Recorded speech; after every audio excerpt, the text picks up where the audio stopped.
Good morning, everybody. I'm Darshana Joshi, and I'm really delighted to welcome you all to this second edition of Kalpana Talks. For our audiences joining us on our YouTube channel and other social media panels, let me briefly introduce you to Vigyan Shala. Vigyan Shala is a young, audacious, bold not-profit that is working to bridge the access, attainability, and quality gap in STEM education in India. We have two major programs that are presently running. One is our STEM fellowship that is being piloted in Uttarakhand. It's a 3-year comprehensive program for undergraduates where we aim to equip them with quality STEM education skills so that they assume leadership roles in their communities. And the second one is program Kalpana, which is being led by my colleague Dr. Bharti Singhal. And I'm very delighted to welcome Dr. Bharti Singhal to introduce Kalpana and our today's speakers. Thank you, everybody. Thanks a lot, Bharti. Thank you, Darshana. Good morning, everyone. I'm Bharti Singhal. I'm leading program Kalpana, as Darshana just mentioned. Vigyanshala's Kalpana, it aims to reimagine STEM fields with enhanced participation of women by equipping girls with tools to explore broader possibilities in STEM careers. We envision to create a self-sustaining and uplifting community of women in STEM who can support each other. This is an immersive 7-week mentoring and professional development program which has been designed by women STEM professionals from leading global universities. The program has 3 major components. The first aspect focuses on the fresh take of Kalpana on mentoring, where we have funneled the real life experiences of incredible professional women in STEM to equip girls with the requisite tools of interpersonal as well as professional development. The second aspect is to bring STEM leaders, innovators, entrepreneurs, and scientists in interactive discussions to encourage girls to reimagine wider possibilities in STEM careers. The third aspect is to bring powerful stories from STEM leaders and providing the Kalpana network support for continuous growth, motivation, and encouragement. Before going any further, I would also like to thank our collaborator, Uddin Shalini Fellowship Program of Uddin Care. It is a Delhi-based NGO, and its Shalini program, it is focused on empowering young girls with quality higher education. With that said, let's discuss today more about reimagining possibilities beyond traditional career and understand how can we build our own career with the 21st century skills. With the in-depth understanding of 21st century skills that has been provided by Dr. Darshana in our internal workshop, our Kalpana fellows are ready to be part of this panel discussion featuring Professor Pratibha Jolly and Dr. Moirangthem. Dr. Pratibha Jolly served as principal for 14 years in Miranda House, a premier college for women at University of Delhi. Under her dynamic leadership, Miranda House has received All India Rank 1 for last 4 successive years under National Institutional Ranking Framework. Currently, Dr. Jolly is contributing to National Science, Technology and Innovation Policy 2020 as co-chair of Thematic Group Education and has recently joined NAC as academic consultant.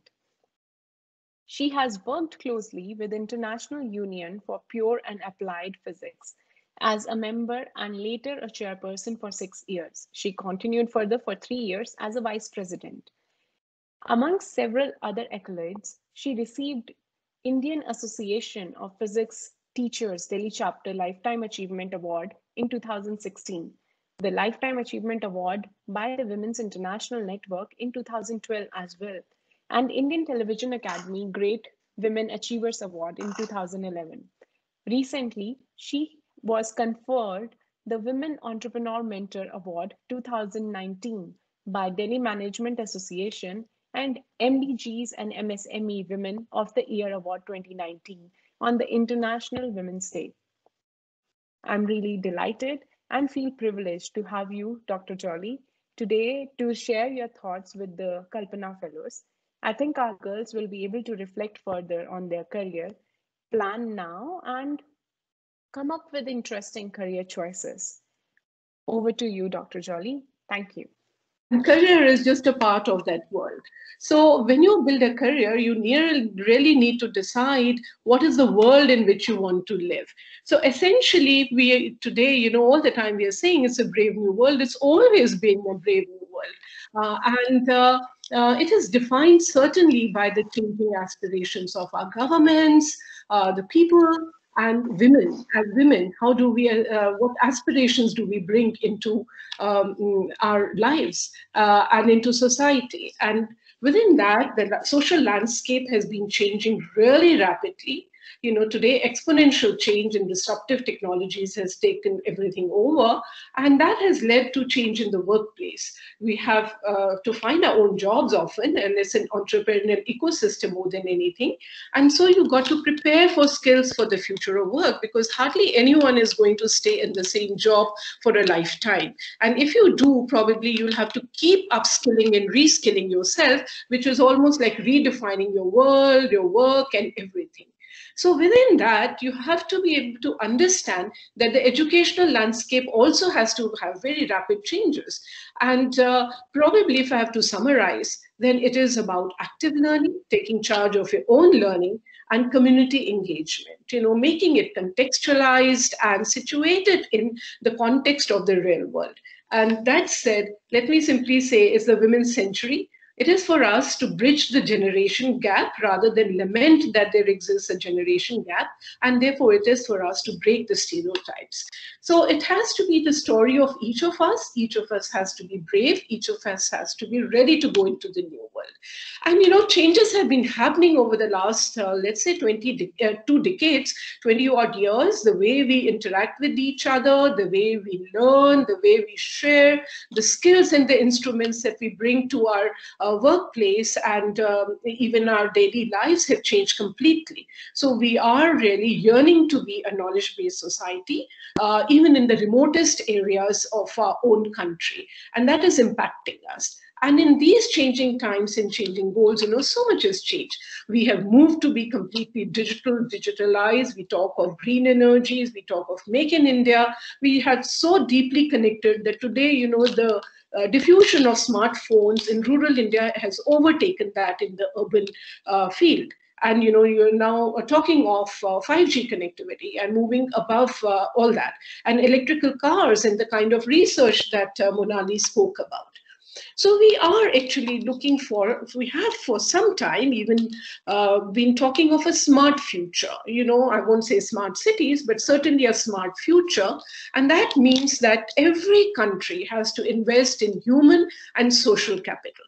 It has to strengthen its traditional infrastructure, its heritage, its native ways of knowing and doing, but at the same time, it has to overlay a modern infrastructure.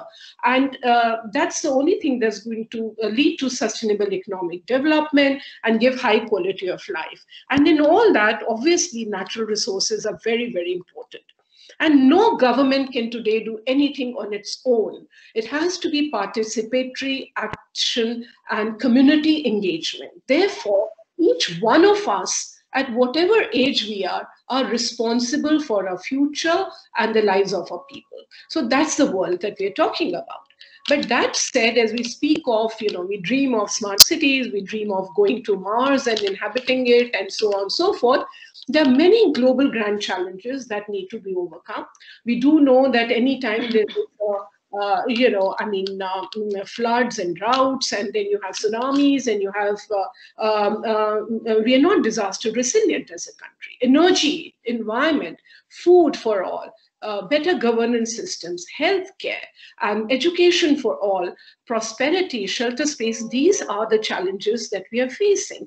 Therefore, any career that you envisage of cannot be devoid of this deep, sensitive understanding of what is the world in which either we live or most of the population lives. And considering that India is 1/7 the population of the world, and within that, many of our people face these challenges. So that we have a huge responsibility on how we, the educated, and especially those in S&T, promote our own careers and what are the problems that we work on.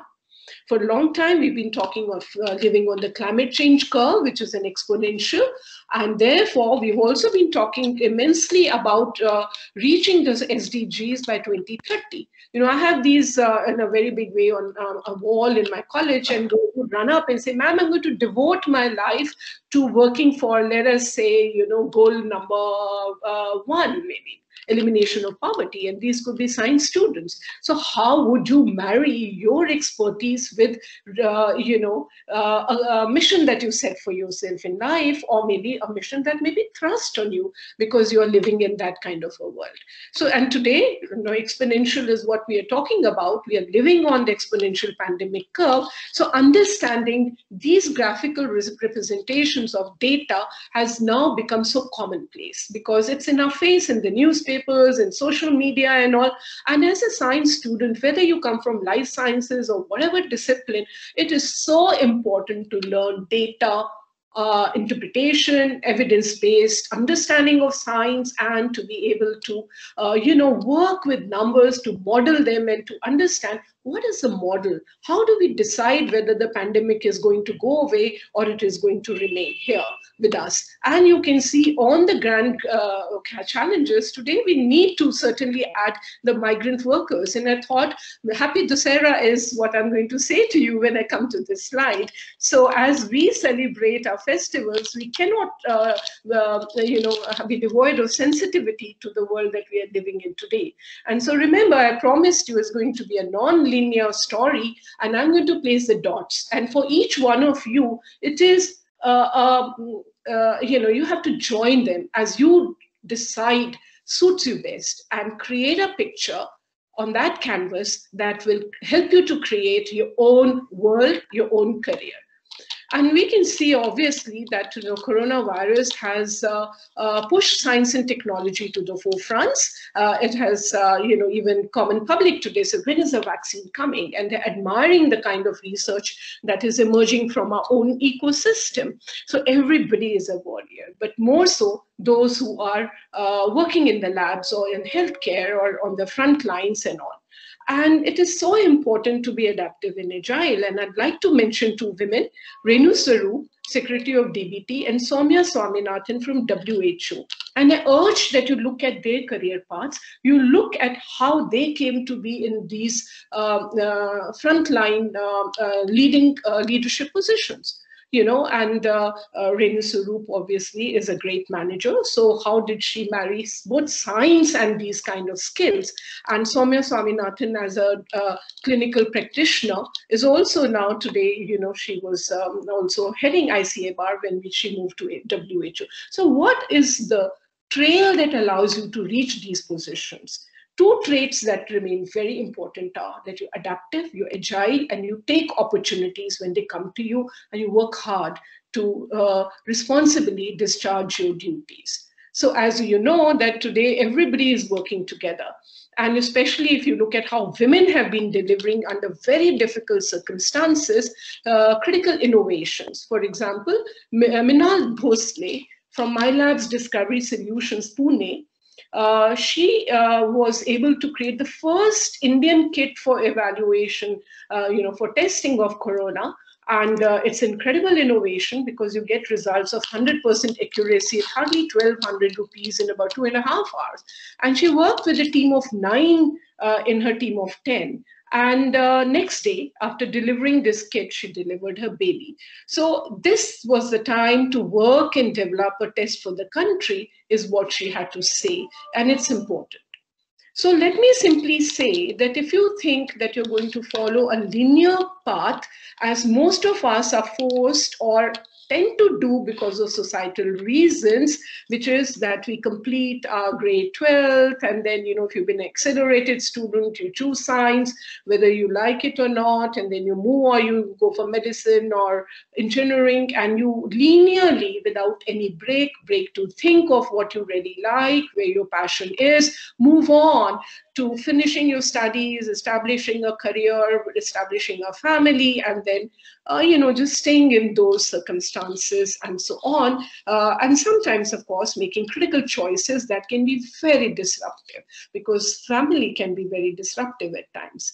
But we're living in a time where technology itself is changing exponentially. So not only we have to understand disruption and these exponential changes happening all around us, we also have to be able to negotiate it rather well. And although you have all those terms, but I want today to bring them together, to string through it a story so that you understand what do we mean by disruption, what do we mean by exponential technologies, and those technologies that are driving our world and will define our future in the next several decades till another model of let us say, development in science and technology takes over. So these are the 6 Ds of the exponential technology transformations that have been with us for the last 2-3 decades. And we have not even realized, because we have continued with our old systems and old ways. You know that our whole cameras, chemical films got replaced by digital. Kodak did not believe it would work and it went bankrupt. And so in the beginning, all technologies are slow to take off. They're very disruptive. But suddenly, because of the properties of the exponential curve, the change becomes very, very fast. And that causes disruption. It's accelerated. And we have seen it in our own lives. Because suddenly, you know, everything is digital. We'll probably have no currency notes left. We will be demonetized. Everything has got dematerialized. If you look at whether you have any photos, no, they're all in the cloud. They are all today, I mean, digital devices are so wonderful. My laptop actually has no data. All my data is in the cloud. So everything is dematerialized, including how we do business.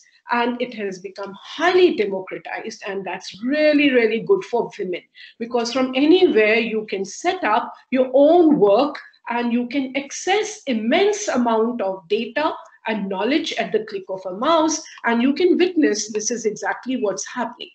It's because it's brief, I'm going to very quickly flash a couple of slides and then we'll move on. But it's important to see what I mean by demonetization. For a summary, all data, be it pixels or be it other things, are now removed from transaction. They're somewhere in the cloud. The technology itself has disappeared. We're merely using it. It's not in our face.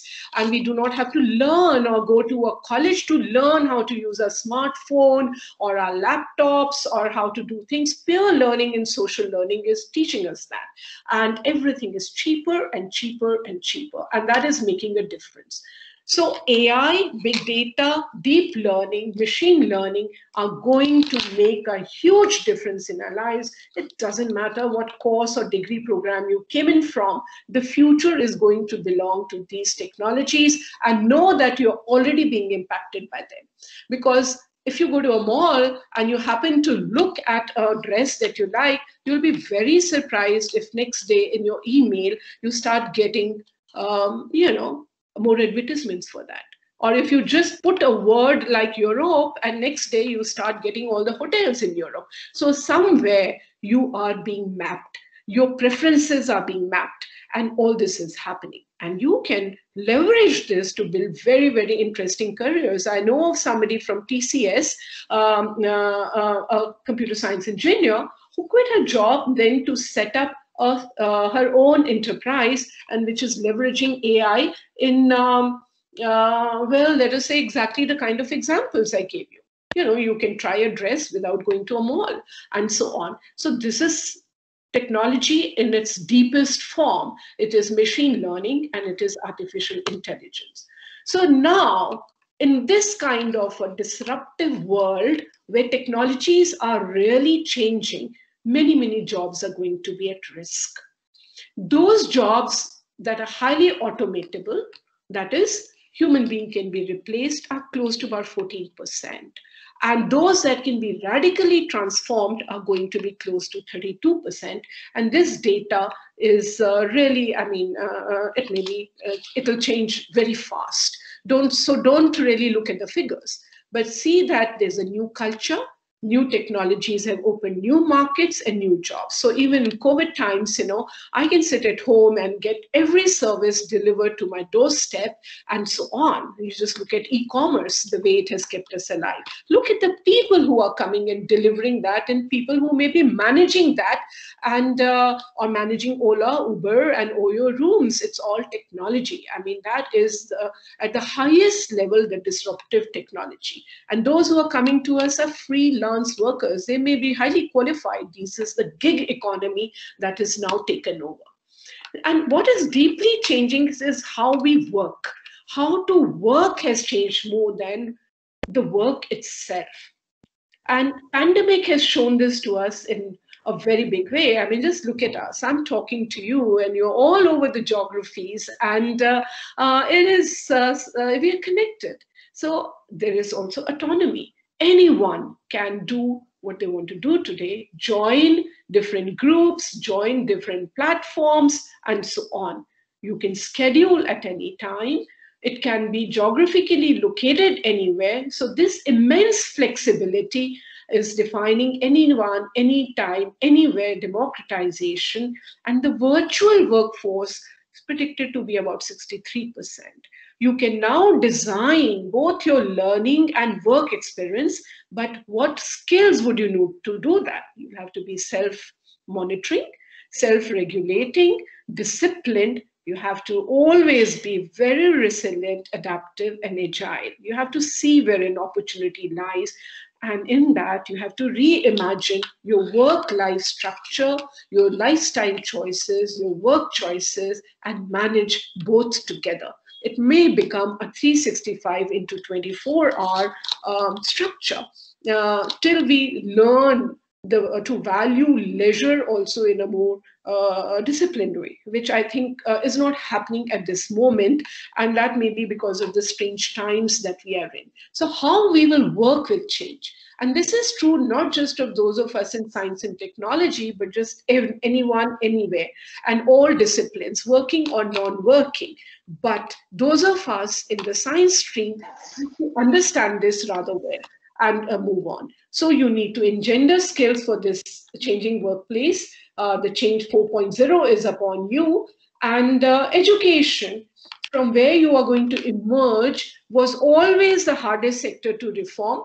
But today it is an accelerated reboot. We are witnessing this reboot. So make the most of this rebooted times, and your teachers are not going to be helping you, your institutions, as much as you yourself will create your learning and work experiences and reboot your own world so that it can take care of you in volatile times to come. And that's important. So as you make choices about what, when, where, and how that I've been talking about, not just on virtual learning, but you'll have to start integrating virtual work environments and develop skills for that. That's important. Therefore, whatever be your degree program, you'll have to create a parallel personal portfolio, because technologies are getting outdated rather fast. Your curriculum has got outdated rather fast. NEP hopes to address it, but it may be several years before it is even put on ground. What you need to build is micro-credentials. It's no longer going to be enough if you have one degree and one type of skill that you want. You need to have what are called as micro-credentials, mini-qualifications, nano-degrees, and build a very adapted portfolio that is tuned to your own desires, your passion, your plans for your career, and so on and so forth. In doing this, you will discover what you like, what you don't like. So early specialization is never helpful, but these kind of credentials, micro-credentials, will allow you to see what do I have as a passion for my entire lifetime, or at least for the next few years, because nobody, as I said, will be lucky enough, few will be, to stay in one kind of a thing.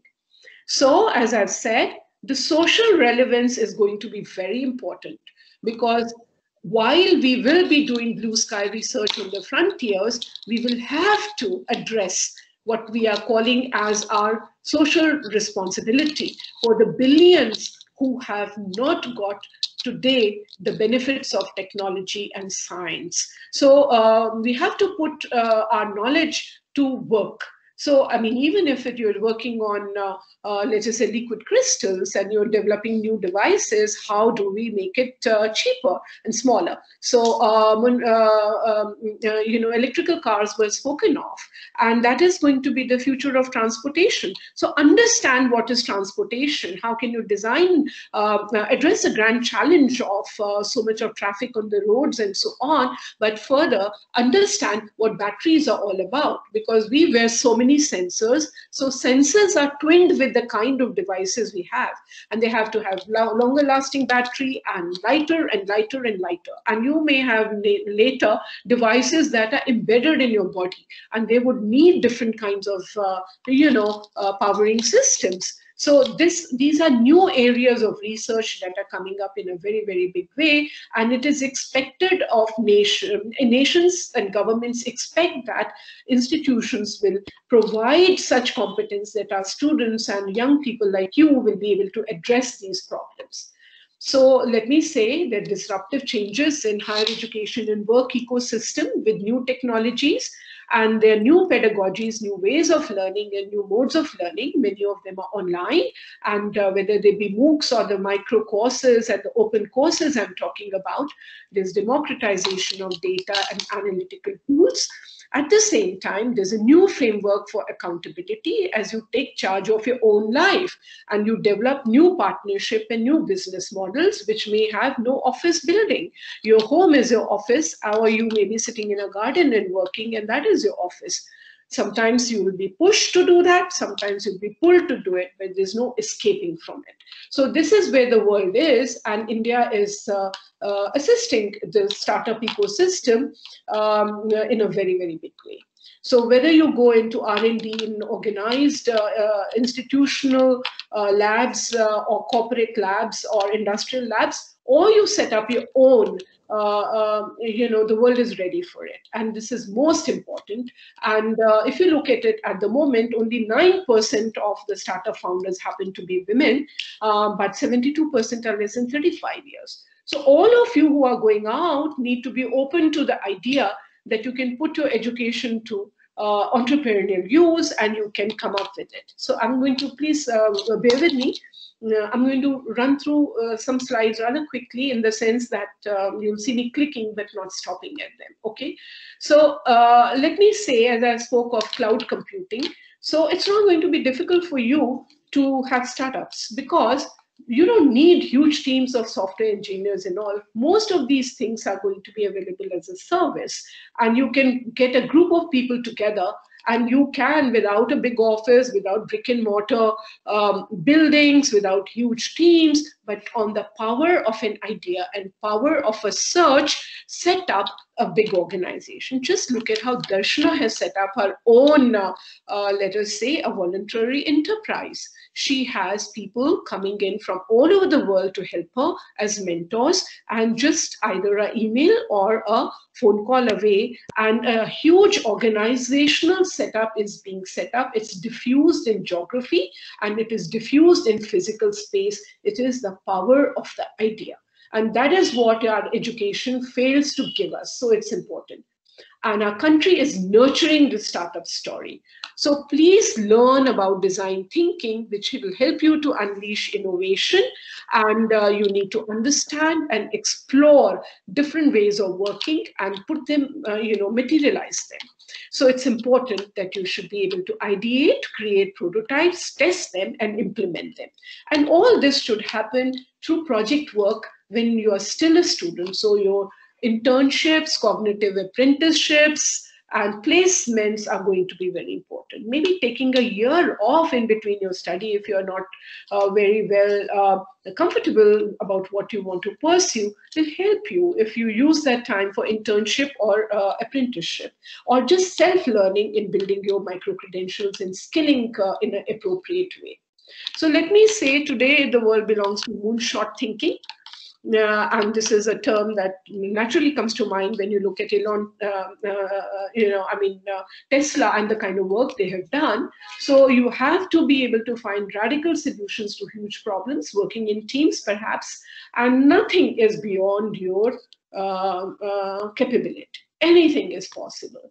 And you can see that just yesterday I got this news that 2023 Young Scientist Challenge was won by a NRI Indian American, Anika Chebarulu, 14 years, who has, using in silico methodology, discovered lead molecule that can selectively bind to SARS-CoV and won $25,000 in US. And she's also Bharatanatyam dancer, very passionate about what she does. And she was actually doing this project with influenza virus and then extrapolated it to the COVID. And it's so important. So you also have very young people now coding. So these are your competition. And I'm not scaring you, but I'm telling you the world today is at younger and younger age mastering the disruptive technologies. That means that age is no bar. People are capable of doing it, but our educational system does not give them that opportunity. And in a play-based system, they're able to do this. For example, Samira Mehta began coding at 6 years, and she's designed a board game that teaches other people to learn to code in AI, coding in AI. And she is now the Generation Equality Champion for UN, and it's in a game. So gamification of learning is going to happen. You already see these ads coming on TV about very young mobile app developers. They could just be about 8 years or 6 years old. So it's not beyond a capacity, but not all of us will have those opportunities. So that is important. So please remember that there's a lot to do for us. Why there's so much to do? You don't have to only look at the traditional science subjects. That is because the world has been designed by men and not for women. The world is not designed for women. You can see that from many examples. For example, NASA wanted an all-woman team to do spacewalk. But at the last moment, they found there weren't enough spacesuits because spacesuits are designed for men. And therefore, one woman had to be replaced by a man. And, whether you have seat belts or you have air cushions in cars or you have pianos or you have diagnosis for heart attacks or drug testing or even Google testing, it's all done on male samples and all. And therefore, what happens is that there are so many problems that 50% of us can address to create a world that is for both men and women. So you will find, according to your own interest, whether you want to work in an NGO, you want to work in the best possible Nobel Prize winning research labs, every problem is relevant. It has a meaning. And it's very important for women to start coming into designing a women's world because it's so missing in our space, even though we have all the science and technology, even though we have been contributing. So I want to see sciences as women. And as I've said, you are born entrepreneurs. You just look at the Manipur, Munani would know this, the Kaithal market, which is 500-year-old, it has only women. At one time, there were 4,000 women traders and so on and so forth.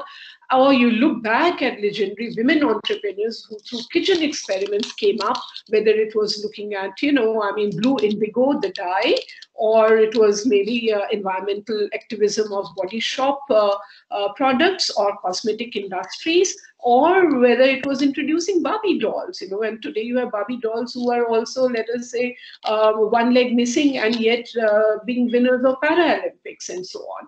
So the new millennium is for the women entrepreneurs. But remember, women in work is not going to be easy because we are also caregivers and we develop families. And unpaid caregiving that we give is 21.7%, while men are less than 2%. We put in nearly 6 hours of unpaid caregiving per day, while men may not even put 1 hour. And the world, therefore, has very few women in employment, and that number seems to be going down. And that is something that we need to be worried about. So I would simply stop here and say, please bridge your aspiration. Don't have just micro hopes or micro ambitions. Don't just micro innovate at a small scale, but please go from low tech to high tech. Have huge ambitions. and follow them.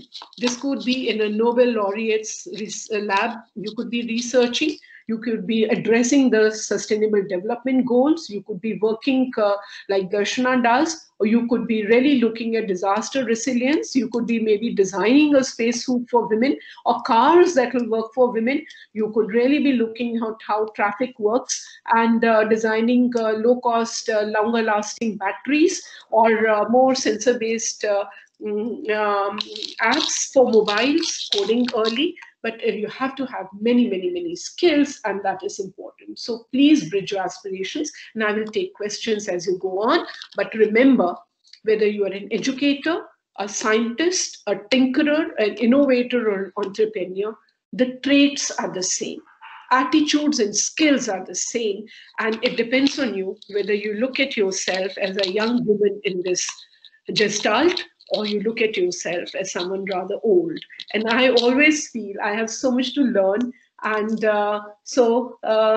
what a beautiful time to be young. What a lovely time to be young, to build your world all over again. Thank you. Thank you very much, ma'am, for such a fabulous and lightning talk, I must say. And it is very evident from the kind of questions that we are getting in the chat boxes as well. And I would say how beautifully you weaved in, what the modern world demands of us and how we can achieve much of it through our everyday actions. And I think we couldn't have summarized our the day with a quote better than this. Like, what a beautiful time to be young and being full of energy and looking for ideas. So once again, thank you very much, ma'am. We are really blessed to have you as one of the mentors for the organization that I and Vijay are co-establishing, and also more so as an advisor who is giving us lots of thought capital and inputs on how we are steering the program Kalpana. I'd like to introduce you to our speaker, Dr. Moirangthem, who is a materials chemist working in composite industry. She grew up in Imphal and studied BSc Honours Chemistry in St. Stephen's College, University of Delhi. She was a DST Inspire Fellow from 2008 to 2011. During her bachelor studies, she was also a POCE Fellow at JNCSR, Bangalore from 2009 to 2011. Later, she completed her MS degree from JNCSR on material chemistry in 2014 and moved to Eindhoven, University of Technology, Netherlands, for her PhD research. Her PhD research was on smart materials that change color in response to changing environment. Her work was widely covered in many science journals and Dutch news articles. After her PhD, she joined Alliances, Netherlands as an R&D scientist. She develops composite resins, which have applications in various market segments, such as energy, automotive, marine, and building infrastructures. So with that, to add on to that, I would like to say in her free time, she enjoys outdoor activities like biking and hiking. So she also loves to spend her time gardening. I would like to stop here and give stage to Dr. Monali to talk more about her journey of chasing dreams. Over to you, Dr. Monali. Thank you, Bharti, for such a nice introduction. And thank you to the Vigyan Shala team for giving me this opportunity to interact with young students and to share my journey. I will start my presentation. Okay, so today I'm going to talk about my journey from a small girl under the the watchful eyes of my parents to where I am today, with STEM as the driving force. So I grew up as a small. I grew up as a kid who loves playing outdoors. I grew up in a small town which is in the far east of the country, in Imphal Valley. As a kid, I loved maths. It was my favorite subject, and I used to participate in many state level competitions then. And because of that, like I got a lot of attention from NGOs, just like Kalpana, similar, who works for nurturing students. So those NGOs really guided me and to get the best out of me. When I was in my high school, I participated in a lot of state level competitions, and that's when NGOs took interest in me, and they really guided me to get the best out of me then. And after that, like in my 10th board exam, actually I did quite well, and I was in the I came 6th ranked in the state board exams. But the thing was that, you know, when you are doing well, people expect a lot out of you. They always expect higher and higher from you. But because of that, you know, when even though like I was in the top 10, but still I really felt like a failure then. It was like really disappointing for me. I think I struggled with the disappointment for quite some time, and I just couldn't let go of it. It was first, yeah, in the beginning of my 12th standard, actually, I had fallen ill, and because of that, I got a break from studies, and that kind of gave me helped to gain some new perspective. I would say that like it was really a blessing in disguise, because I was forced to actually take break from my studies. So during that time, I actually learned that like, I should just let go of others' expectations, and I should not be burdened by what other expects out of me. So that was one very important lesson for me, and it has stayed with me until today. Till my high school, chemistry was not my favorite subject. Actually, it was the least favorite subject among all the science. But that changed when I went to higher secondary school, and when I really started doing chemistry experiments in the lab. When, for example, when we're doing salt analysis or during the titration, when you actually see reactions happening and then the colors of the solution changing, you really know what is happening. And finally, I was able to relate to what chemistry is, and yeah, then my interest really grew in chemistry. And after that, I know what I'm doing wrong. Chemistry became one of my favorite subjects, and in my 12th board exams, I did really great, and I was the topper of the state in the science stream, and that helped to secure a scholarship from Ambedkar Foundation. And this was really helpful for me because it partially funded my bachelor studies in Delhi. So I went to St. Stephen's College, Delhi, and I joined the chemistry department there. And during my college, I also got the DST Inspired Fellowship, and that again helped to cover the rest of the expenses for my studies. Now, during the time of my college, it was, for me, honestly speaking, the journey to Delhi was not an easy one, because it was a big transition from a very small town to a very big city. It was entirely different world, you know, for a 17-year-old. It was different people, different language, different food habits, different way of living. It was totally different. And I would say that like it was kind of a cultural shock, and I spent almost my entire first year trying to adapt to the new environment. But when I look back, that was a very important experience because I learned how to adapt. It really also prepared me for the future events. Overall, like during my college time, it really taught me how to stand on my own feet, how to be independent, and above all, the most important learning that I had in my college was to have a voice of my own.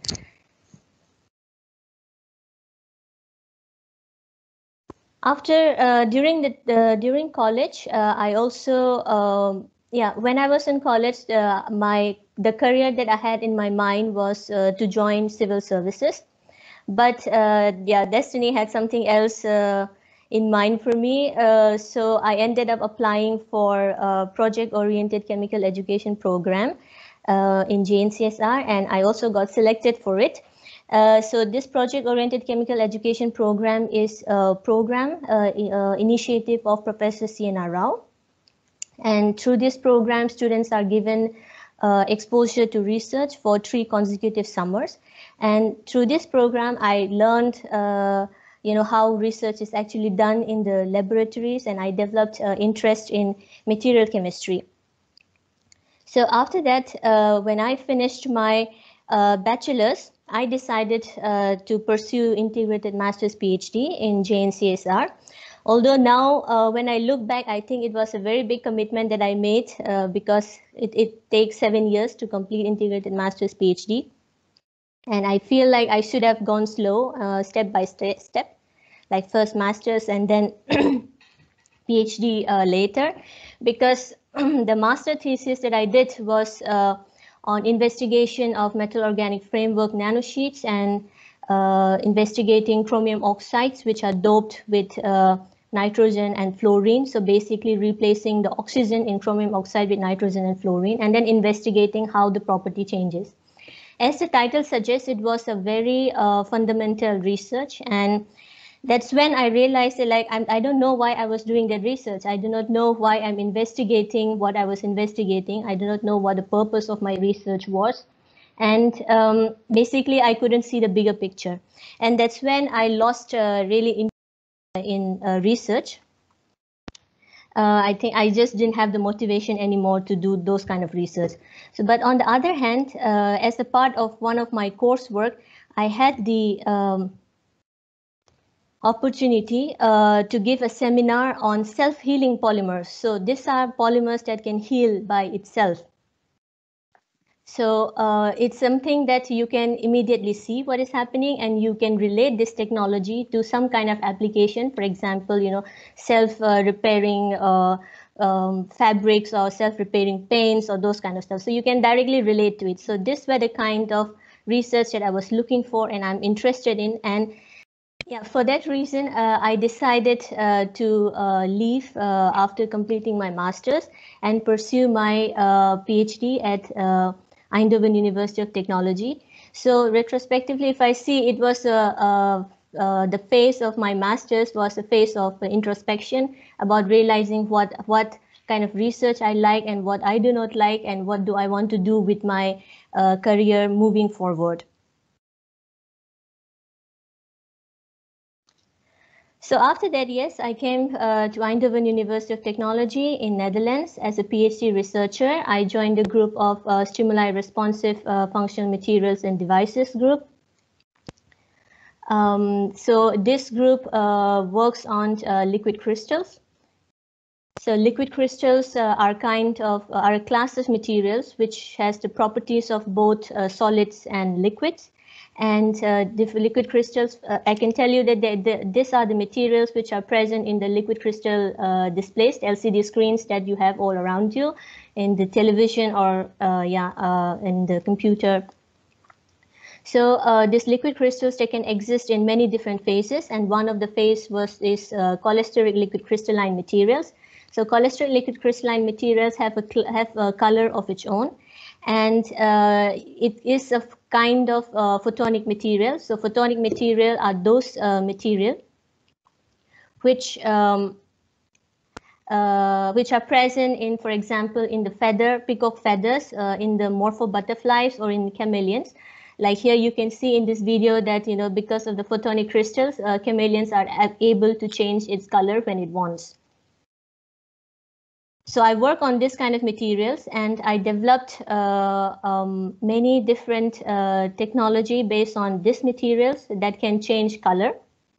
So one of them was photonic papers where you can write on it permanently, or the other one where you can write it, erase it, and then rewrite it again. And then the other work was photonic material where the patterns are camouflaged, it is hidden. And then with some trigger, you can reveal what the patterns which has been hidden can be revealed.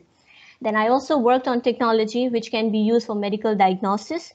And I also worked on materials which can be used for food packaging, where it can act as a label telling that whether the food has been spoiled or not. So this kind of research that I did during my PhD, and one of the one for the food packaging level also actually led to a spin-off. But what I learned most during the time of my PhD was that I could work efficiently, do between 9 to 6, and then I can have my whole evening for myself. And that I learned that I could actually explore life outside. Yeah, so that's what I learned during my PhD, that I can also spend time outside work, and there is actually life that exists outside the work, and I should not be defined by only the work that we do in the laboratory. So I graduated with a doctor title in 2018, and I was really happy to have my family by my side. And after my PhD, it was an obvious choice for me that I would go for an industrial R&D, because during my PhD, I developed technologies which can have applications, but those applications for it to reach the people also needs to have a problem to be able to use the technology that we are developing, for instance. So for that, I wanted to go for next step. I wanted to develop a technology which can actually reach people, so which actually the market is demanding. So that's why I decided to go for an industrial R&D, and I joined AOC Resins. So AOC Resins is a company that works on developing resins for the composites. So composites are they are glass fiber or carbon fiber reinforced materials. So these composite materials are very light, and they have a strength comparable to metals if you start looking at a density to volume ratio. And composites you can find everywhere around you, for example, in the cars. So in the cars, if you see nowadays, there is a lot of craze for electric vehicles, but electric vehicles are still heavy. So for it to become more eco-friendly, they need to become light, and their composite is a solution. Another example that I would like to give is the wind turbine blades. So wind turbine blades nowadays is becoming longer and longer. So for it to become longer and also at the same time efficient, it needs to be light, it needs to be strong enough to sustain the fatigue which has been introduced due to the constant exposure to wind. So their composite is also a solution. So composites is one of the material that we could think of if we want to make it, if we want looking for more sustainable solution when it comes to energy, or when it comes to for the cars, or when it comes to for the boats, for making pipes and so on. So I will not delve deeper into this one. If you want to know more, I can always share more information. Now with this, I would like to end my talk by quoting Max Planck, that when you change the way you look at things, the things you look at change. So it's all about perception, how you look at things. So yeah, thank you very much. Thank you. Thank you so much, Dr. Monali. It was a wonderful talk, and I really like how a composite resin is really changing the world. I didn't have this much information before that. Thank you for sharing this with all the Kalpana fellows and everyone. Thank you. Thank you. Without taking much time, I would request Dr. Bharti Singhal to start taking questions. And yeah, I hope you will have a fun time answering these lot of questions that are coming from our young and thriving girls. So yeah, over to you, Bharti. Thank you, Darshana. Thank you, Dr. Jolly. And I would just request both our speakers to switch on their videos if they can while interacting or taking the questions. I will randomly choose the questions that girls have asked in between. So for Dr. Jolly, so ma'am, can self-education be a tool to reboot our world? This is Supriya asking you. So, Supriya, there is no other way. Please go to your school, college and all, but remember, self-education is the only way forward. Learning to learn. Other things are facilitations. You know, they're profs, they're scaffolding, and the best teachers are the ones who just provide the scaffolding. My favorite example is, and I learned it the hard way, I learned that, I worked with a lot of students on projects. And then I started looking at education theory in a more formal way. And I found there was a word to what I'd been doing, which is cognitive apprenticeship. And all of us who go in for PhD know that the grad school is nothing but apprenticeship in a research environment. And it's the same as when you go to a master craftsman and you learn potter's wheel is my second favorite example. And you learn first to mold clay. Then the master craftsman, the potter who's teaching you, will place his hands on your hands and help you to work around the wheel. And then gradually, as you master it, he will let go. And then you will create pieces and which will be a reflection of what you have learned and what you do. So let me simply say, learning to learn, we have been using as rhetoric, but it's most important. I still remember those things that I learned on my own, or that I, for the first time, learned when I started teaching. So while schools, colleges, and institutions are important, you must take charge of your own learning. And the best way to do it is if institutions help you in project-based learning or through community engagement and, interacting with people, and learn the hard way.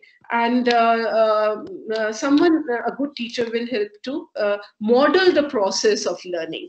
But finally, you are the one who's in charge. We cannot shift the blame of not being able to do anything on anybody. And in today's world, you can design your own learning experience, because in your entire career, you will not meet everybody who's uniformly helpful for you. There will be one or two, a smaller number of people who will create an experience that will help you to take a leapfrog, as it's called, the quantum leap in learning and in putting the jigsaw together. And then you don't need anybody. And that putting the jigsaw together will be yours, but some mentor may help you. And that could be a mentoring experience, a mentoring person, or just brushing by somebody and, looking, oh, what was that person doing? And then saying, oh my God, you absorb like a sponge. So that's what it will be. So please take charge and design your own learning experiences. In today's world, you can. Thank you, ma'am, for really elaborating onto that, because today's session is all about how they can develop more skills and how they can learn skills to take like opportunities which are present to them and then can build their career forward. Coming to that, and I will like to ask Dr. Monali now. So what are the smart materials and how do they change colors? Amisha is asking. So it's a very technical question she's asking. Okay. Would you like to address? Yeah, sure. There are different approaches to that. For instance, the one that I work for the food packaging, it is with the temperature as a trigger. So you can call them as a shape memory polymers. So you already, what happened is the polymer has a glass transition temperature, and above the glass transition temperature, they are soft. And then you can compress them, or you can change the shape of this material and then freeze that shape. So, but when you heat it up above the glass transition, it will come back to its original shape again. So what happened is, to go more deeper, cholesteric liquid crystals, they have a chirality, they have a helical structure, and depending on the pitch, so the pitch is when the chirality rotates 360 degrees, it is called one pitch, and depending on the pitch, it reflects different colors. For example, if the pitch is short, it will reflect like blue. If the pitch is long, then it will reflect red light. So basically, you play around with the length of the pitch of the cholesteric materials. So with the shape memory polymers, you can compress the material and reduce the pitch. And when you heat it up above the glass transition, the pitch will go back to its original position, and that's how you can tune the color of the materials. That is one way. Other way is like, for example, with the humidity, what happened is the material, you can design it in such a way that it becomes, it is responsive to water or humidity, that when it absorbs the humidity, it can expand its pitch length. So for example, the pitch was like such that it could reflect blue, but then you design the material such a way that it can absorb water. It can, when you introduce the water, what happens is it will absorb and it will expand. So it become red in that sense. So there are ways in which like you tune, you have to design the material, whatever the molecular components is in there, in such a way that like it is responding to such kind of responses. And then because of that, the pitch changes and the color changes. So in one case, that is one of the examples for the one where the patterns are hidden. So in normal room temperature condition, it is entirely blue because there is no water, there is no humidity present. But once you introduce the humidity, different parts of the pattern will absorb different amount of water or humidity, and then the pitch changes depending on how you have designed it.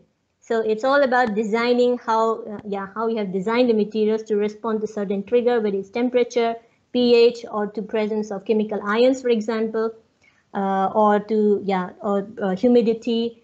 In some cases, it could be light as well as a trigger, that when you present the light, the molecular conformation changes in such a way that the pitch length changes. So there are also a lot of applications, like for example, in soft robotics. Besides the work that I've shown, smart materials can also have applications right now, like the group that I did my PhD on. They're working on a material which could be used as a coating for the solar panels.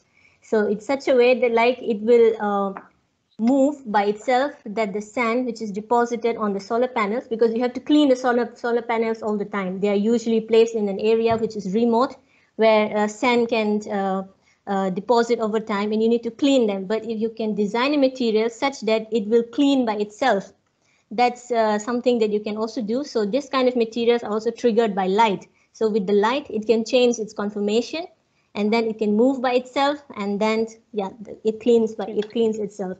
So it really depends on how you have designed the molecules, what kind of functional groups are you using, how do they respond to all these triggers. So, okay. Yeah, you can. I mean, if you like, I can share more information on that if you find the topic interesting. That's really good. I think most of girls, I think even I didn't know when I was in India and I was doing my courses, I didn't know about material sciences at that time.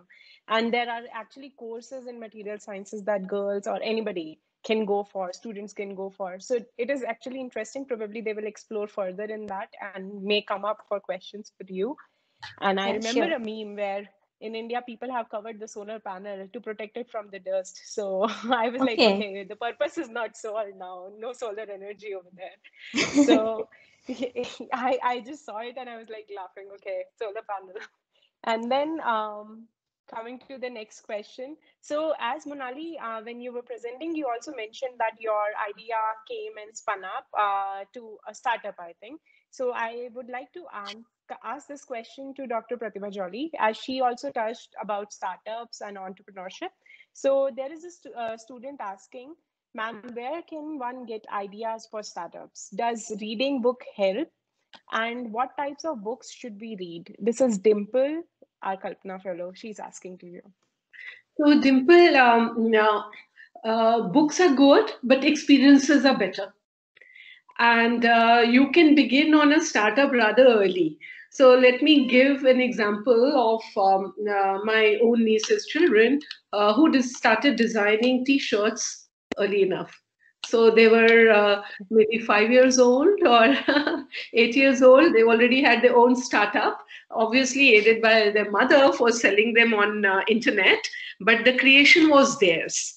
And they were painting and selling T-shirts. It's a startup, but I mean, it's a venture. So I'm not getting into the finer detail between a venture and or a business and really what comes to be known as a startup and, you know, graduating from their other things. But what they did learn early enough was that the little money that they did make with proper publicity, 1/3 went back into their little venture to strengthen it.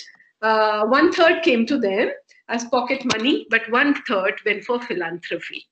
So you can learn so much at any age on how you can, sort of convert anything into a venture.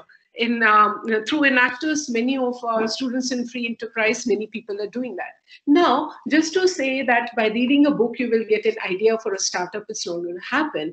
They are all obviously, you've got to have some novelty in it, or you've got to address there is a lacuna, there's a need for doing something that has to be there. And largely, when you speak of startups, you'll have to have a bit of scale up, and you have to make profit, and you may need technology, and so on and so forth.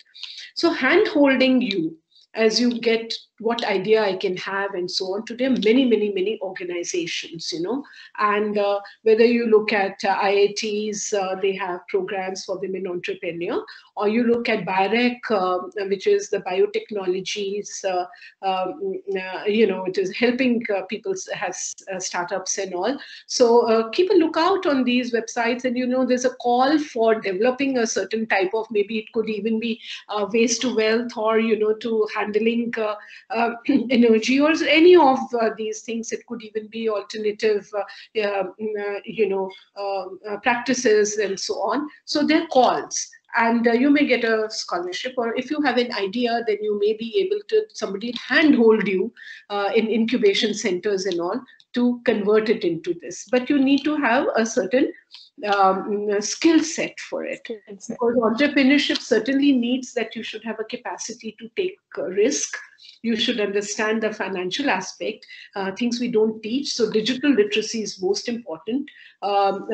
Designing a venture is most important. So I'm calling it designing, but you have to have surveys of whether there's a need for a product or a process and so on. And you need to also have financial literacy, and where to raise funds from, and how to create a group, where what services you need to have in-house, what can be outsourced, and so on. Like I said, today much can be taken as a service. There are platforms, that are available as a service for doing things. So I'm glad you're thinking of entrepreneurship. You can begin very small. Even if it is, something that's not so related to your own science thing. But in sciences, many people have done startups. They moved out. For example, 3D printing of liver tissue or cornea tissue, that has happened. We invited Tuhin Bhomik to come and speak at our college as well. He has a startup. There are a lot of startups that have emerged from IITs and Indian Institutes of Science, and so on and so forth. There are very many youngsters who are now coming up with it. I told you the age profile is, I told you, is under 35 years, but you have to have the capacity for risk taking, because not all startups or ventures are successful. You may not be successful. Definitely.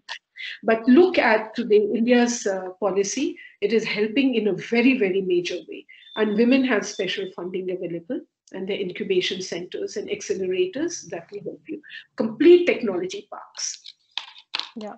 Thank you, ma'am. And that one statement that you made, books are good, but experiences are better. That is definitely a takeaway from this particular message that they have to go for. And I think Darshana wants to add something, but we are going to have a scientific temperament session, and that is the 3rd week. And we are going to teach them more about how and what are the capabilities, where they can do open science projects, and what are the possibilities that they can go for when they want to explore these kind of opportunities, which are available these days, even to the students who are coming from various universities. So we are going to tap on that like in the next week session. Darshana, yes, please add to that. Yeah. I think that's like I would just add, like next week's session is of course going to give them an idea about experiential learning, like how they can pick learnings from their own experiences. One thing that just came to my mind as ma'am was talking about various women entrepreneurs program. There's a very nice women startup program run by IIM Bangalore. They have a massive online open course, MOOC. It is available on the SWAM portal. So all those who are interested in startups, I would say just search Women Startup Program IIM Bangalore on YouTube, and also after downloading SWAM Portal's app, you will see beautiful resources there that will at least give you an idea of where to begin. How do you scout for ideas. There is an activity there. They ask you to do, think of 10 ideas that you could start something on, and how you could sort of develop those ideas by further doing research, and how do you do that market research and all. So it's a very, very interesting course, which our girls should definitely utilize. Thank you, Bharti. May I add? I'd like to add something here. Enterprise education will have to be integrated into our courses. And when we speak also Skill India, and new education policy is talking about that, you have to have skilling, it's most important to integrate it in education. So today the trend is, and that is again another word for what we've been doing for a long time, whether you call it tinkering and all, makers labs are very important. So you should be able to, through project work, we've always done that. And, we have, at least some of us have done that. That is that, students should learn how to create a product out of the project that they do. And in many projects, it's possible when they're hands-on and so on, to create a product that could be a prototype of a commercial. In that, learning a lot is learned. So makers education, enterprise education, and learning skills alongside your other courses that focus on analytical and critical thinking is going to be important, because use of your own hands and solving real world problems that may lead to also, how will you disseminate, or how will you innovation diffuse into society, will be necessary skill. So I do see in future, and these becoming integrated into your courses. But meanwhile, most important for many of us to find opportunities, and large number of opportunities for learning this are now available. Thank you, ma'am. And this is really, girls, like whatever ma'am has shared right now, you really need to keep note of that, because you are going to explore these opportunities, everything in the next session that is coming more technical to you. Because right now, ma'am, what is suggesting, that is really important for you to become a maker. And a maker, it develops your other cognitive skills that you will eventually realize, but it is important to do that. And I have another question. As a nurse trainee, what are the other industry opportunities in which I can go and work on myself? So is that addressed to me? Yes, ma'am. Okay. So first, congratulations, because nursing is such, I'm not going to say noble. I'm not going to say that. It's such a frontline caregiving job, and it is highly specialized. And so I think our healthcare systems have to recognize the speciality that is available and how it can be leveraged, so that in your own profession, you can move to very high leadership roles. Because without this support system, healthcare is going to fall apart. Hospitals and all care is going to fall apart.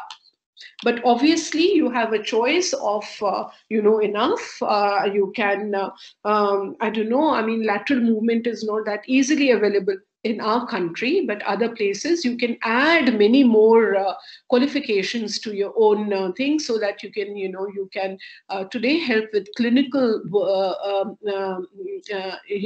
laboratories where technical work is very, very important. So you can retrain. And there's so many other things like, say, radiation, imaging, etc., where we don't have enough trained people. So nurses can also move laterally along these kind of high specialty things. And now that telemedicine is going to come up in a very big way, so upskilling and reskilling will be important. So those of you in nursing profession who are also able to overlay technological skills, so that you understand what is telemedicine, what is, imaging, and maybe some of the usage of new instruments, which are technically advanced processes. You can, if I'm sure in due course, this will be available. For instance, now COVID testing, so many different forms of COVID testing has come in, and people have trained on the job. We had a shortage even of PCR machines for carrying out some of these tests, and many of them were in research labs and so on. So this breaking down of boundaries is going to happen in time, because knowledge is now easily accessible. So you can garner credentials online, and probably in open learning, there will be now mechanisms so that hands-on and practicum experience also can be gained, and so on. And I do see that nursing is extremely important, but also see how geographies and geographical borders can be broken. You may find it extremely satisfying to move into areas where healthcare has been rather poor. And, you know, there you would be, you would be almost, let us say, the word is used as God sent. And, to establish a sustainable healthcare system. Other thing, a very interesting example, not exactly from nursing, but just anyone. I happen to be reading this book on digitalization by the TCS chief, and he gives a lovely example that there is a need, and finding a solution also gives employment.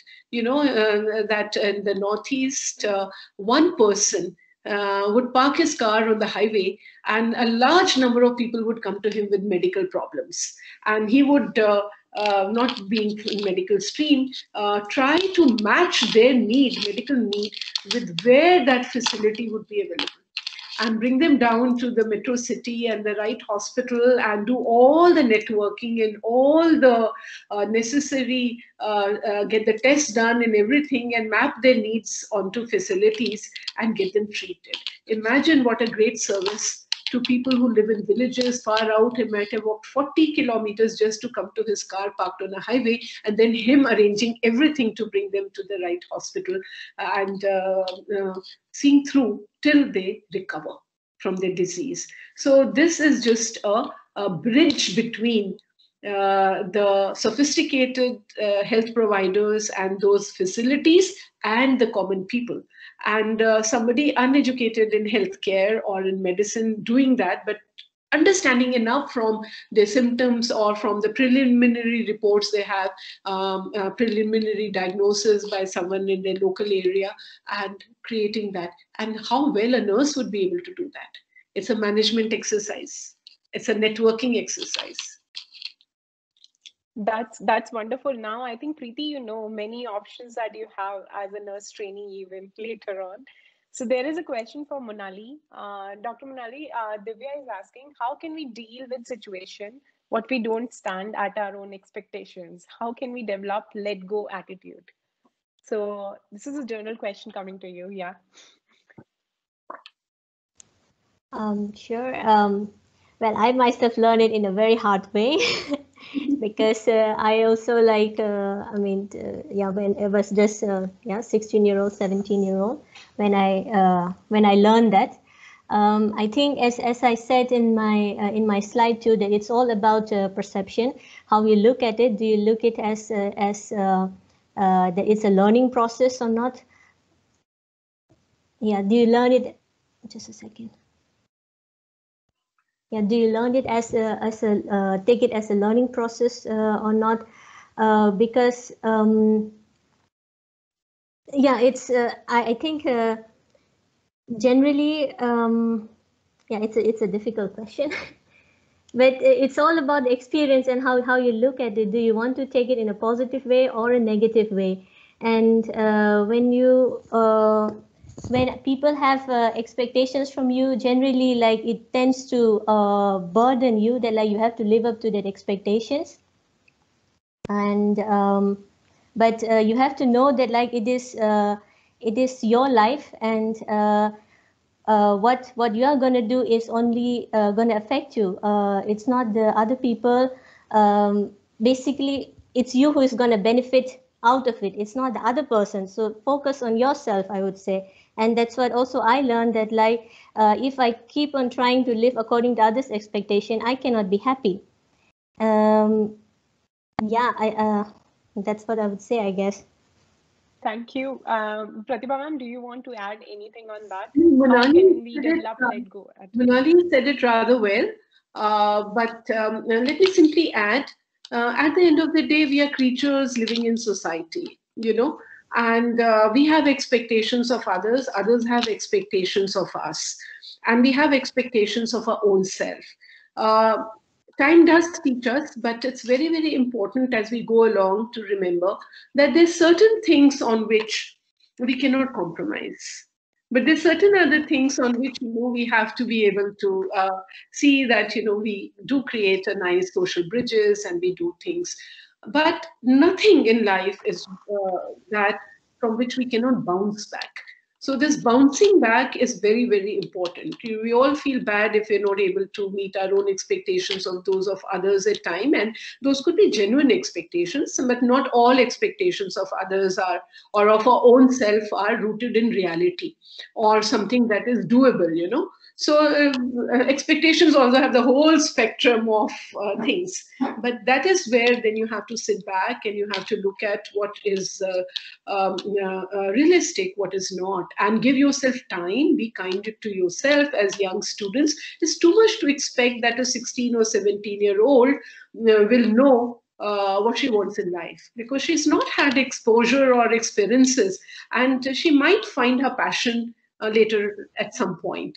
And here again, I'm going to give you an example. And this is of a famous person, Ricky Cage, who we invite. He's at NIAS, and we invited him at a sustainability development seminar we did. And he does orchestrated music only on sustainability. And his music was released by Prime Minister at a meeting in France and so on. And he's doing just that. And he's a dentist. Comes from a family of doctors. So his family wanted him not to pursue music, but just be a doctor. And he became a dentist. And then after he got it, he quit and he pursued his passion. And within music also, it is so, devoted to the cause of sustainability and in biodiversity and environment and all that. So what happens is that, so that fulfilling of expectations or going along with what is expected, sometimes it plays out over several decades. So we need to be kind to ourselves, because I'm not saying that right at everybody has to sort of, choose a path told by others or family. I'm not saying that at all. What I'm saying is, in the real world, the ways in which expectations arise, they're fulfilled or not fulfilled, and just give yourself time and, be sincere and be reflective. Think about it and think what can be shed away and what can be not compromised with, what needs more work, and what will, with more skills and development and more research, more perseverance, you'll be able to manage. So expectations is a very loaded term, and in life it will play itself out in a variety of ways, and looking at stories of others and how they negotiated or handled it will help all of us. Anybody will have a story to tell in this. So do have a session where all of you are able to talk about whether you met or did not meet your own expectations, and how over a period of time, retrospectively, how you looked at it at one point and how you look at it maybe from a distance after a few months or years, and the story changes completely. Yeah, ma'am. Yeah. And just one question I have from YouTube, Darshana, before I say, so while women are trying their best to join STEM, what can men do to make their struggle easier? Ek second, Bharti. Monali, can you please lower your screen a bit? We can only see half of your nose up. So we want to see your full face. And carry on with the question. Ma'am, just to add to your point, our girls are now making a weekly reflection journal to see how they are progressing with the program. So that's the first step in that direction that we have taken. Wonderful. Wonderful. Yes, ma'am. And I think we have many questions that I doubt that we will be able to cover here. So will you both be fine if I take more further questions and just email you if you can just reflect upon that? I'm happy to do that. Yeah, I think it should be okay. Yeah. Thank you. Thank you, both of you. I will just take this last question that I have from YouTube and one closing question after that, and then we can conclude. So this question, while women are trying their best to join STEM, and what can men do to make their struggle easier? So this question, Pratibha ma'am or Monali? Monali, you go first. We'll both have something to say. Okay. Dr. Monali, yes. Yes, for the women to join STEM, I think the work that the Kalpana and other like the Vigyanshala and other NGOs are doing for giving exposure to the students, I think that's one very important thing, because it's like, if I look back at my own journey, it was the exposure that I got during my 12th standard, the exposure that I got through the POSE program, the research exposure that I got then. I think that was really the thing that changed my opinion about research, because until then I wanted to go for civil services, but when I joined POSE and when I started doing research, that changed what I wanted of my career. So it is about exposure that we give to the young students, that if they get the right exposure, they would be interested in STEM, and they would see that this is also something that they could pursue. I would say that. Okay. So I will, wonderful. And so I will take the second part of it, what men can do for it. And, so what we are seeing is that, and things are changing. I hope they change faster. Institutions are changing, but not rapidly enough, and so on. That there's a huge amount of implicit bias, that women cannot do few things or cannot be in some roles, and so on and so forth. And those stereotypes are breaking, because you see that you now have them in women in combat, they're flying Rafale, they are everywhere. And I was going to show you about the first set of women self-punch who are in politics, obviously, and they are really transforming the world, and they would have a very hard time working in those kind of let us say rural parochial atmosphere, and trying to bring transformation in highly let us say male dominated systems now across, whether it be in society and so on. So this is something that we hope will change, but has to change rapidly enough. So it needs to be accelerated. And there are a lot of government programs. And myself, I'm working on GATI, which is Gender Advancement for Transforming Institutions. Now, in this case, men working alongside women is most important, because you're not really looking at a world where, either women work separately, men work separately, but all work together, and with equal respect and understanding that different people bring different skills and have different types of talent, and this could be for anything. So my feeling is that there are no quick fix solutions. We will have to begin early enough. If we have project-based learning early enough, and we have large teams working on them. I mean, large could be even 3 or 4, or even if it's 2, and doesn't have to be all women team. And if one person is good at theory and mathematics, maybe that's a woman, and there's another woman who's also very good with working with hands, and working in the maker's lab and actually being able to do something. And there is also a boy student who is good at another aspect of their project, and they all work together, bringing complementary skills, and they will see that everybody's skills is very, very important. But this is long-term solutions, and these things we need to respect in research and laboratory settings. It's not always been done. We know what happened to Rosalind, and when the DNA discoveries, etc., were being made, and so these discriminations are there. We learn our lessons from them, but we have to hope for a better world and create a better world. So I do hope that the new generation men understand that having a woman who's also working helps improve both their lives. It helps improve the family life as well. I mean, economically, it helps when they share responsibility to take better care of those they're caregivers for, because not one person can do that.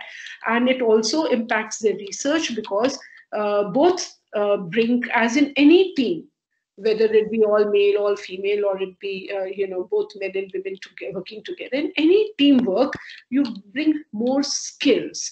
But the capacity to be able to respect and honor in those teams is important. And therefore, men need to be sensitized. They need to be taught early enough. And I think women and mothers and sisters and families have a role to play there. So this is not something that's going to happen in isolation. So we need to create more and more such experiences where people come together to work together. They're not accusative that, this is not happening or that's not happening, but in working together, they create those relationships and synergy that makes them respect each other and the value of each other's work. And I think that is going to happen. And it's already happening where you have huge science projects and huge things where everybody's skills are needed. And, to bring in an institution, complementary skills is one way in which somebody becomes indispensable. And that indispensable team member could be a woman. And she will be respected. Indeed, ma'am.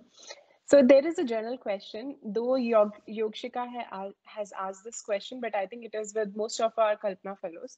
So they're saying, as most of our girls are facing the financial challenges and coming from different backgrounds, and so they are concerned about their financial resources to support their learning. So they're saying, like, particularly in terms of how they can finance their own dreams. So in that matter, because if the family or as a seasoned academic teacher leader, we would like to hear from you, like, some advice from these young girls, for these young girls, basically. So yeah. Yeah, I think there are many scholarships around. You have to look for it. Like, for instance, in India right now, if you see, there is a DST Inspired Fellowship.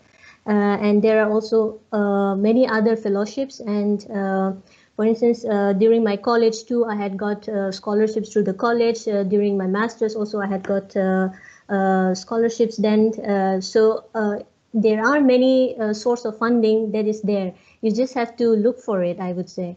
Like there is also, I think, I forgot the name, but there are also many scholarships from the research institutes as well.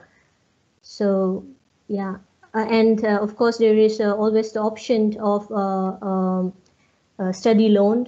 That's, I do not know how easy it is to get that, but I know people who have taken study loans and financed their own studies.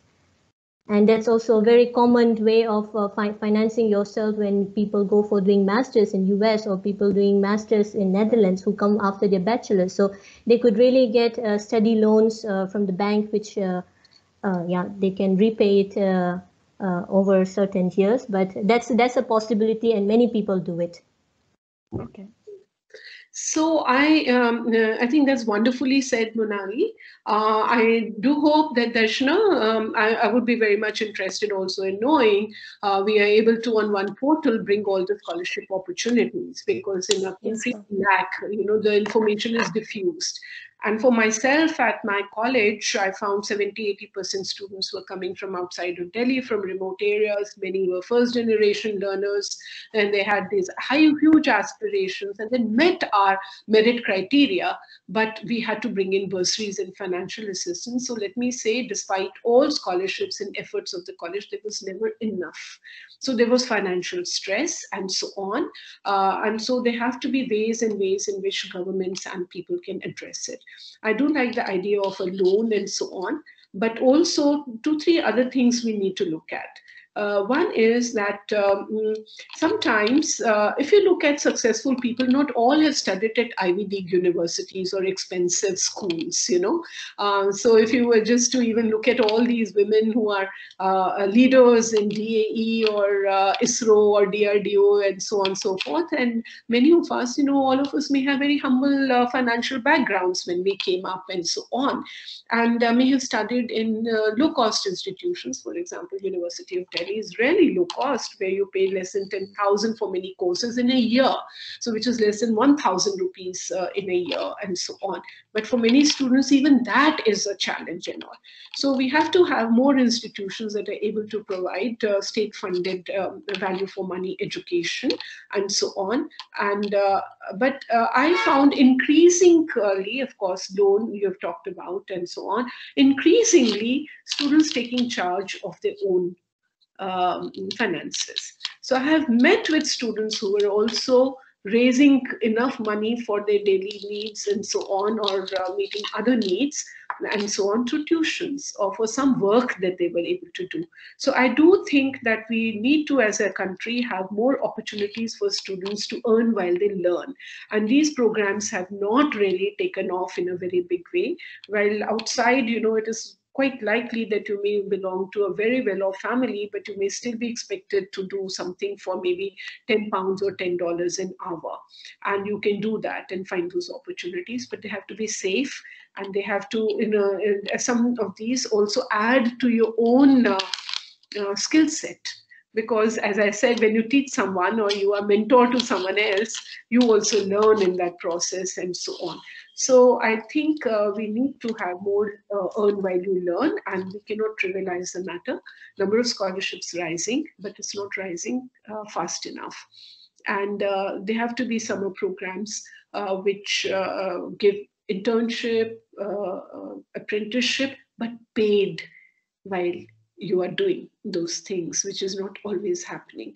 So the question is very well placed, and enough opportunities, but certainly cannot trivialize, not enough for the large number of aspirational population that is coming into education. So don't quit if you don't get the college or institution of your dreams because it was too expensive. There may be another place where at a lower cost you can achieve the same. And if you work hard enough, at a later point, springboards are always there. You might find yourself in your dream place, your dream institution through your hard work. So hard work will sometimes compensate for where you did not have money to reach, and so on. Definitely, ma'am. I think I can put myself as an example to that. So no funding, no resources or anything that I had, but the PhD was fully funded, definitely. But at least before that, it was just simultaneous jobs to do and to earn. But everything has to come with some credibility at the end, and it should add on to your skill set as well. The jobs that you are taking probably can help you out when you are taking that to help you in terms of money. So for higher education, I know now many students who are taking time off for 1 or 2 years to work and earn enough so that they can come back to education, but sometimes for money, sometimes also for experience. This is the non-linearity I'm talking about. So even for MBA, you may have many executive MBA programs which are really, really catching on now. And by the time, you finish your basic, say, bachelor, master's, and then you decide to go out into the workspace and garner experience from actually working in the field, in industry, corporate, or labs, or wherever, and then you find what your passion is, and enhanced skills are there. You know the world by that time, because everything is situated. Learning is very, very important. And then with that, you have also money, you have the thing, and you have exposure, and you can find out better places. But when you abridge that process and you say, oh, I'm just working pretty hard and I'm finishing my master's, and then I have this entrance test and I have 10 entrance tests, and I had no time to reflect, no time to think, and I just jump onto the bandwagon, and now I want a PhD because I can't even afford to take 6 months off, and in some cases real problem because your parents might think that maybe you're not interested and you want to get married and not study. You have to negotiate so much, and women have to negotiate more factors than others. But I think give yourself breathing time and reflection time, and create the resources. And if you're passionate enough, even after that 1 year, then you're going to be successful. I think that's a very good advice, ma'am. That covers a lot of other questions that people have just asked us in the chats.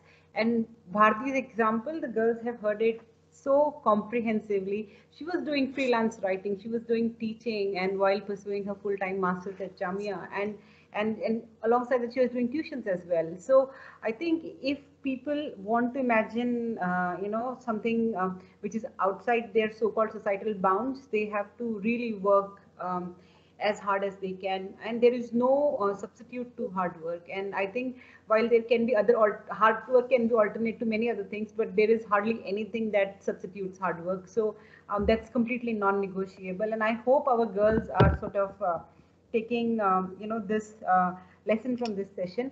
And I'd like to add, Darshana, in the Indian culture, we many times think that money is a dirty word, that we should do something unpaid. I don't see why, I mean, you could be rooming together in a hostel and so on, and somebody else can afford it, doesn't have time, but you're just cooking the dinner. You better be, sort of compensated for some of those very simple things as well, and so on. And so there are ways in which we can do it. So I think financial literacy and financial accountability and financial, what should I call it, as flexibility is important. So find ways, because nothing is more pleasurable than earning your way. And so on. We heard those umpteen examples of, used to drop newspapers in people's home, on a bike, and then rose to be whoever. I mean, these were the examples we grew up with. But today, those opportunities are very many, and you can do it online. But be careful and be responsible. Yeah. So don't just jump into it. Be very careful. Be very, very discerning in how you do a side job. Yeah. And they can always come to us and ask, like, if this looks legit or not. Like, that's the kind of community we are trying to create now. If somebody needs an opinion on something, all of us, like, I'm counting you in as well. All of us are here to advise, like, if something looks reasonable or not. And ma'am, like, there's so much we have to learn from you. I think at some point we are going to ask you for another financial literacy session, because that's just so amazing. And I think it comes from years of experience that you have, built an institution in form of one of the most amazing institutions for women in the country, and now the top college for the last 4 years. So I think there's so much that we can pick up from the tiny pearls of wisdom that keep dropping. So we will definitely, are going to grab all the opportunities that we can of learning from you. Not only just the Kalpana girls, but also me and Bharti, Monali, and all of us personally have so much to pick up from your own experiences. So, ma'am, what you just said about the financial literacy and how unpaid work is so accepted in India, I just came across a very beautiful example yesterday. Vijay's cousin, she's these days doing these beautiful crochet scarves and everything, and she's selling them on Instagram. And I was like, wow. And I asked her how much profit margin you are telling. So she says, I have about 100% profit margin. Like, if my cost is about 100 rupees, I'm selling it sometimes for 200 or 300 rupees, including my own personal time. And she's just doing it alongside her own undergraduate studies. So people have become so creative these days, and you can just, particularly with the digital revolution that we have in our hand right now, there are so many avenues that have opened. Anybody's hobby can be, an earning milestone for them at this particular stage. So I think I'm sure the girls will flex their muscles, and they will start thinking of ways how they can start collecting even a small penny towards financing their dreams and how they could achieve those. Ma'am, what you've said is also links up another dot. All of us have other passions and interests and skills. And so here she enjoys doing crochet. She's creative in that. And she cannot hoard all the crochet she does. Yeah. And so she can do that. She can custom design a lace or a piece for somebody and so on. So it's important to keep up your art and craft and those skills. They will sharpen your algorithmic thinking. They will sharpen your other things and develop a business sense for that as well. It's always easy to give advice. It's always more difficult to do things. But let me say that today, if you were just to look at the number of Facebook pages you are invited to like, and the marketplace it is becoming of ideas and products, it is incredible. Yeah, that's so true, ma'am. And ma'am, I think, this is probably the last question from today. From our fellows, because I realize for Bharti it's gonna be close to 2 a.m. So, so we have a question for you that goes, it is from one of the fellows who is a chemistry major and is now presently working as Gandhi Fellow. So she's saying like so much has changed in last 1 year in terms of the digital penetration and the skill sets that people have upskilled themselves. So Professor Jolly, can you please share what could be the possible opportunities where people can blend sciences and social sciences, and the kind of career opportunities that are probably coming in those dimensions?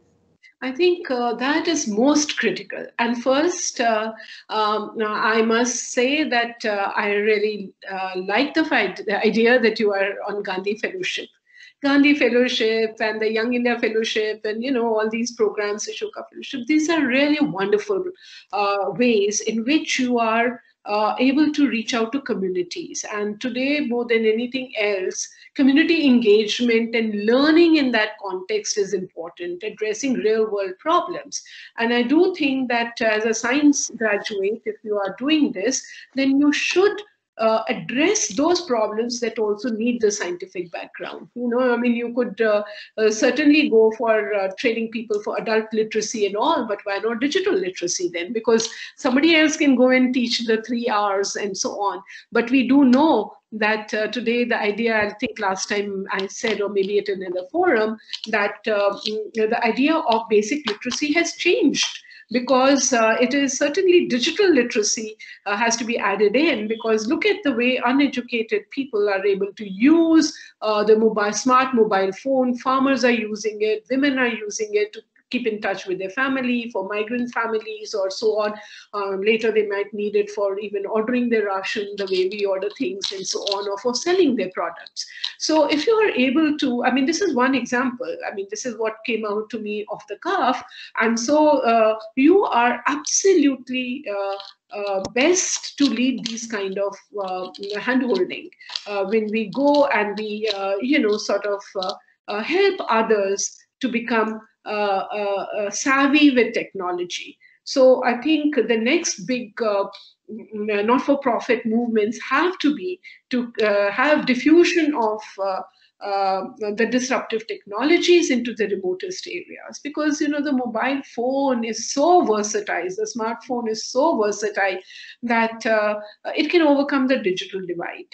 But how to use it is really very important. And so that needs to be done. So let me say this division between the sciences and social sciences, humanities is very, very artificial. Scientists also write poems and they're fond of literature, they are arts, and they're skilled craftsmen as well, and so on. But somewhere along the line, they begin to drop those areas of interest, passion, hobbies and all, and science becomes all consuming. There's no time left for that. So this, what we talk of work-life balance really also has to be skills being balanced, so that, I know I used to do so many things and I begin wondering whether the finesse of my language or the finesse of my hands to keep up with my painting or to do creative writing, is it there? I begin doubting myself, and so on. So that has to be there, because without that, how will you be perceptive? How will you be creative? And science is a philosophy that has to be lived in a different language and a different paradigm in the laboratory. But at the end of the day, it's quest for the unknown. And that is human beings' quest in all areas. And, you have to break down those boundaries and so on. So social sciences will now need immersive learning. The best examples of how technology is being used could be from teaching of history, learning of history, drama, geography, and whatnot, because, you are creating a world where you can have this kind of augmented reality and learning immersively and things like that. So science also, when it builds, let's just take one example. If you are going to develop artificial intelligence, are you going to have your product mimic the worst of human behavior? Or would that be responsible best of human behavior? And from where will that debate and discourse find its answers? It will find those answers rooted in our art, culture, social sciences, humanities, everyday life, interaction with people. Give it whatever name you want to give it, as a discipline. So learning in future will be with depth, deep learning into a discipline. It will be with width. So, it might be called T-shaped or whatever. The width will be lateral, cross-cutting across disciplines. And unfortunately, in my generation, after grade 8, when I chose science from grade 9 to 11, we had that 3-year program, I had to quit learning of the language, even Hindi, because English remained. I had to quit my art. I had to quit my interest in literature, history, and all. So I was left on my own to keep up those interests by finding a book off the library shelf or doing things and so on. And deep interest turning into deep expertise requires a different world. We will need deep expertise and not just superficial interest. So fluency will require the cross-cutting understanding of this. So we need to respect that different people will have different interests and different, let us say, concentration and focus of different types of knowledge and skills. But you need to understand, at least if you want to develop some product and your startup and you want to have an AI, if you yourself will not do that, you can't. But you need to have a team member who will be an expert. So in working with team complementary skills, we need to have a common language, at least to be able to place our problem on board and then be able to appreciate a solution that's coming through. So Gandhi Fellowship, etc., will also give to you problems which are rooted in a reality and of value to people. And as you learn, don't then completely say it's a binary. Now that I'm there, I'm going to forget the science. No. We have to have a superposition of many, many things. That's a very beautifully summarized, ma'am. Like, I think there are no boundaries anymore in today's world, particularly when the new education policy is also coming. So a lot of it is going to be reshaped. So thank you, ma'am, for sharing, those valuable inputs on the questions that our girls have asked. Before we conclude, I would just like to ask you guys for any, like closing remarks. So maybe we'll begin with Monali and then ma'am, and then we will just close the session. Okay, Monali, over to you. Any closing remarks that you want to tell these young girls who are in like finishing 12th or are in like at some stage in their, BScs and BTechs? Yeah. First, I would like to just add on the scholarships part that like even when you are working, also you can still continue to study. Even like if the study that you want to do, if the training that you want to do is going to help you grow, the companies, they also invest in you, so they can always sponsor your studies while you are working. So don't worry about that part. That will happen eventually. And yeah, as a closing remark, I just want to say that like, for me, it was, I want to say that like, please don't compete with others. Please compete with yourself. Try to better yourself and always keep challenging yourself to learn something new, because in today's world, that's very important. Keep learning something new and adapt. So yeah, that's what I would want to say. Fabulous, Monali. Thank you very much for that concluding remark. And that sort of sums up all the workshop and the panel discussion that we've had today. Ma'am, over to you for a short bite. Monali has said it so beautifully. Not always necessary for me to add something. Both her points are so pertinent. So thank you, Monali. I echo completely what you have said. And that is, I will simply say on that, you, as you said so beautifully, we are not here to compete. But at the same time, we are not here to just live off laurels of others. So we have to be an equal participant, and we have to understand that there are no shortcuts. So to be able to stand on firm ground, I always say, have your head in the clouds, but feet on the earth. and very, very important that do that and retain the spirit of adventure and be an equal partner in all this search and to grow. Remember that you have to contribute to both your own growth and that of wherever you will be working and work, because you will experience both collaboration and competition. So I always talk about, this has got longer than that one word and I was going to stop, but you'll have to have many binaries that you will have to combine. You think slow, you think fast. You work alone, you work in a group. And you have to be able to capture these dualities and the range of things and experience everything to grow further. Be open to Thank you, ma'am. So my last word would be open to learning. Thank you so much, ma'am. And on that note, I would like to close this session before Darshana says thanks to all, to this lovely quote, which I truly like. It resonates with every single girl. So the path, it is from Kalpana Chawla. The path from dreams to success, it does exist. May you have the vision to find it, the courage to get onto it, and the perseverance to follow it. I think that concludes our session in my way. And Darshana, over to you. Thank you. Oh, sorry. Thank you, Bharti, for that lovely quote.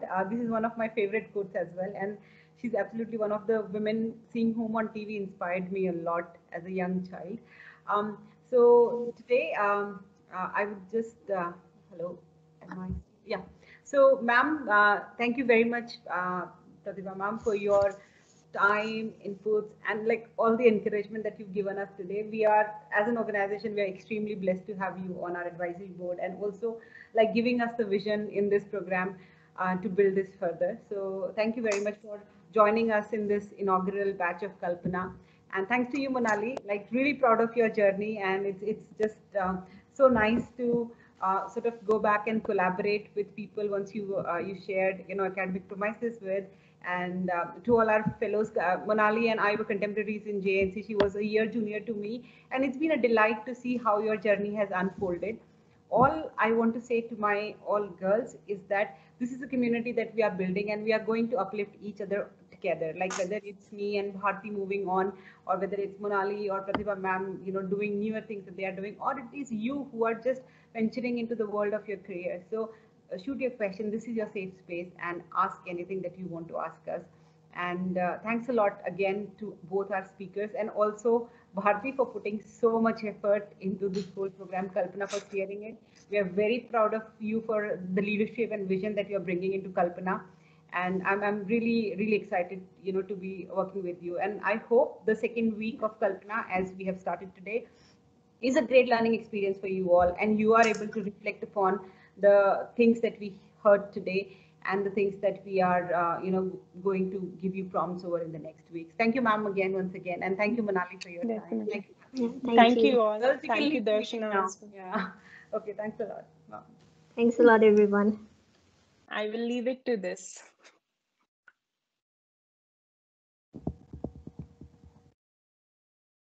Monali, if you're still here, hello.